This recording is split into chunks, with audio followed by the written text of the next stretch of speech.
আসসালামু আলাইকুম সবাইকে। আমরা আজকে এখন কাতারের দোহার মনসুরায় অবস্থান করছি। দেখেন কাতার শহরটায় রোডঘাট কতটা পরিষ্কার এবং পরিচ্ছন্ন, এবং নিয়ম কানুন, নিয়ম শৃঙ্খলা এবং কত হাট। দেখেন সব গাড়ি সিরিয়ালে দাঁড়িয়ে রয়েছে। একদম নিয়মতান্ত্রিকতা বলতে যেটা বোঝায়। দেখেন কতটা সুন্দর, কতটা মনোমুগ্ধকর একটা পরিবেশ এখানে আছে। দোহা মনসুরা পার্কের অপোজিটে আমরা অবস্থান করছি। আপনারা যারা কাতারে আসতে চাচ্ছেন তারা আসতে পারেন এবং এসে ঘুরে যেতে পারেন, কাতার শহরটাকে দেখতে পারেন এবং উপভোগ করতে পারেন। আপনারা যা আপনার মনটাকে অনেক রিফ্রেশমেন্ট করবে। দেখেন কাতারে সন্ধ্যার পরে পরিবেশ কি সুন্দর।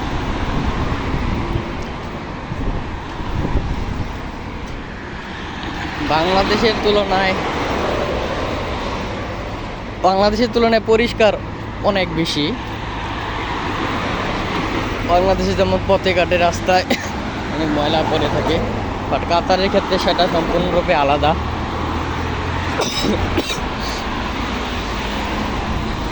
আপনারা কাতার মনসুরা মমতাজা পার্কে এই যে কাতার মনসুর মমতাজা পার্ক। আমরা এখন বাসায়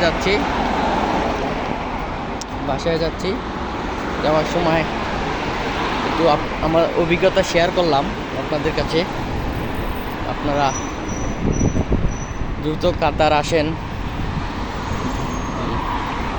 কাতার, সৌদি, দুবাই যে কোনো রাষ্ট্রে যারা কাজ করতে চান দ্রুত স্কিলফুল হয়ে চলে আসুন এবং নিজের কেরিয়ারটাকে দাঁড় করান। দোয়া রইল সবার জন্য। সবাই স্কিলফুল হয়ে চলে আসুন। স্কিল না করে আপনারা এখানে আসবেন না, কারণ যারা স্কিলফুল না তাদের জন্য মিডল ইস্ট বলেন, ইউরোপ বলেন, প্রচুর পরিমাণে হাট। আর এখানে বর্তমানে অনেক ঠান্ডা বাংলাদেশের মতনই ঠান্ডা, বাট একটু কম বেশি হয়তোবা।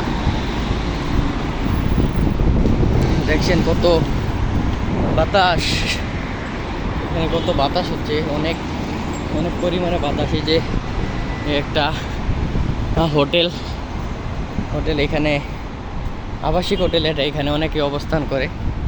যারা টুরিস্ট আছে বা অন্যান্য লোক আছে তারা সবাই এখানে অবস্থান করে। আচ্ছা, ধন্যবাদ আপনাদের সবাইকে। আল্লাহ হাফেজ।